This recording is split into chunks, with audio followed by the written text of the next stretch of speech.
Hi again. So the first week of our elections, the final period is over. We've had a presidential debate.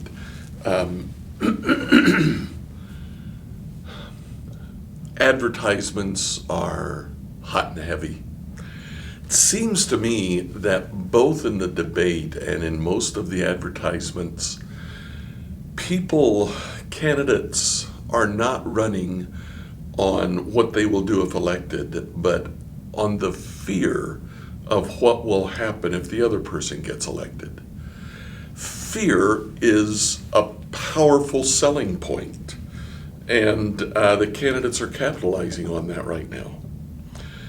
Fear seems to predominate the age that we live in. Fear of catching COVID-19, fear of being caught in a demonstration, fear besides the usual fears that people feel.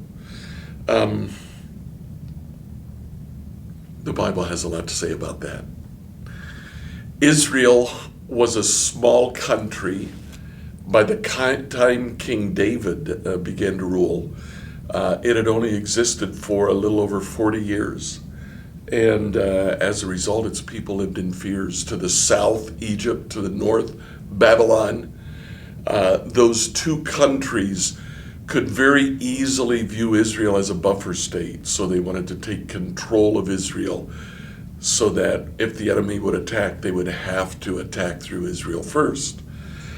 In fact, during one period of time, right after Alexander the Great, his kingdom was divided into 4 satrapies. And 2 of those, the Seleucid, which is in Iran and Iraq, and the Ptolemies, which was in Egypt, were battling with each other. And over a period of 21 years, Palestine changed hands 7 times. That's roughly every 3 years, having a major change in the ruler.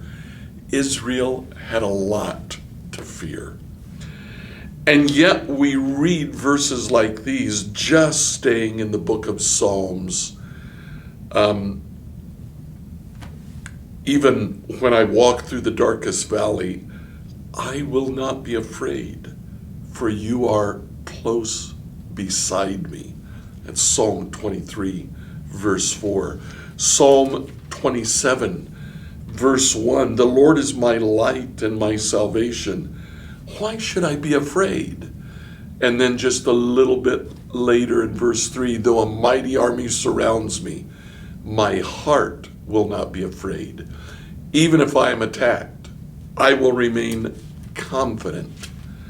Psalm 34, verse 4, I prayed to the Lord and he answered me. He freed me from all my fears. Psalm 46. God is our refuge and strength, always ready to help in times of trouble. So we will not fear when earthquakes come and the mountains crumble into the sea. Let the oceans roar and foam, let the mountains tremble as the waters surge. We will not fear. Then Psalm 91, verses 4 and 5. He will cover you with his feathers. He will shelter you with his wings. His faithful promises are your armor and protection. Do not be afraid of the terrors of the night, nor the arrows that fly in the day. Israel had reason to fear. And yet David and other psalmists said, we won't fear because God is with us. Looking at my own life as I was getting ready for this devotional, I realized that I succumbed to fear. For me, it's not so much a fear of something definite. It's a fear of the unknown, of what might happen. How crazy is that? And yet, So many of us live subject to fear. Some of us have good reason to fear. Things are happening around us, things are happening to us. Sometimes things are even happening in us that cause us to be afraid. My challenge to you today is to root yourself in God's presence, knowing that God is with you. We can be courageous. We have reason to fear, but we choose not to succumb to that fear.